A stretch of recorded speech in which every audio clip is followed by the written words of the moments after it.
గత భాగంలో త్రిమూర్తుల్లో సత్వగుణం ఎవరిలో ఉందో తెలుసుకునేందుకు భృగు మహర్షి చేసిన పరీక్షలో చివరకు శ్రీమన్నారాయణుని క్షమాగుణమే పరమసత్యమని తేలింది.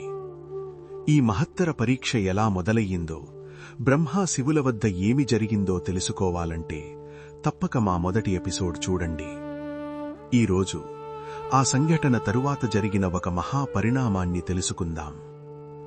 భర్తైన నారాయణుడు తన వక్షస్థలంపైనే ఉన్న లక్ష్మిని పక్కన పెట్టి తనను అవమానించిన మహర్షిని గౌరవించడం.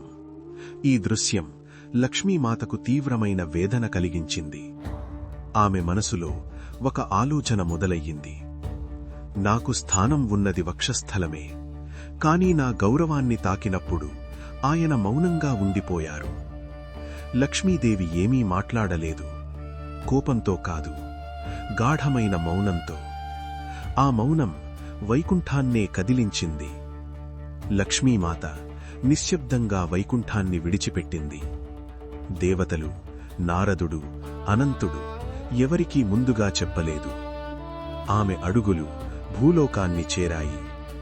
భూమిపై ఎన్నో పుణ్యక్షేత్రాలను దర్శించిన తరువాత ఆమె ఒక ప్రత్యేక స్థలాన్ని ఎంచుకుంది. అదే కోల్హాపురం. కోల్హాపురం పురాతన శక్తిపీఠం, సిద్ధుల తపోభూమి, శక్తి నిలయం. అక్కడ లక్ష్మీదేవి తన తేజస్సును తగ్గించుకొని, కానీ శక్తిని దాచుకొని మహాలక్ష్మీ రూపంలో నివసించసాగింది. ఆమె రూపం 4 భుజాలు, కమలాలు ధరించిన చేతులు, అభయ వరద ముద్రలు, సింహవాహన సమీపం, కళ్లలో తేజస్సు మరియు కారుణ్యం, ముఖంలో గంభీరమైన గౌరవం. అక్కడ ప్రజలు పిలిచింది కోల్హాపుర మహాలక్ష్మి. ఆ స్థలంలో ఆమె స్థిర నివాసం ఏర్పరుచుకుంది.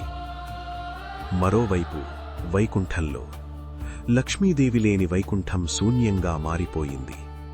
శ్రీహరి మనస్సు అశాంతిగా మారింది. ఆయనకు అర్థమయ్యింది, లక్ష్మీ లేకుండా వైకుంఠం శూన్యమే. ఆమె కోసం వెతకడం ప్రారంభించాడు. నారదుని ద్వారా లక్ష్మీమాత కోల్హాపురంలో ఉన్న విషయం తెలిసింది. కాని లక్ష్మీమాత కోపం సాధారణం కాదు.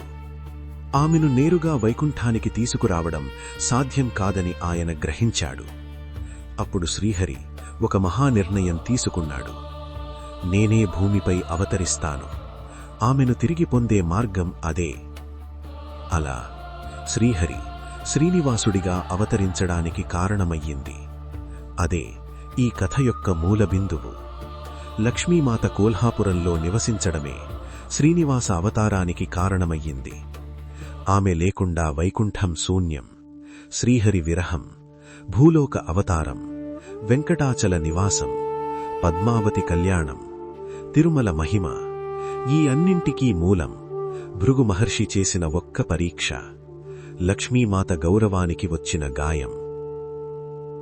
అందుకే కోల్హాపుర మహాలక్ష్మి కేవలం ఐశ్వర్య దేవత కాదు, ఆమె గౌరవానికి ప్రతీక, స్వాభిమానానికి రూపం, ధర్మానికి నిలువెత్తు సాక్ష్యం.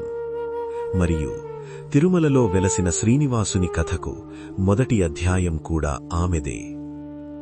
ఓం నమో మహాలక్ష్మ్యై నమః. కోల్హాపుర నివాసిన్యై నమః.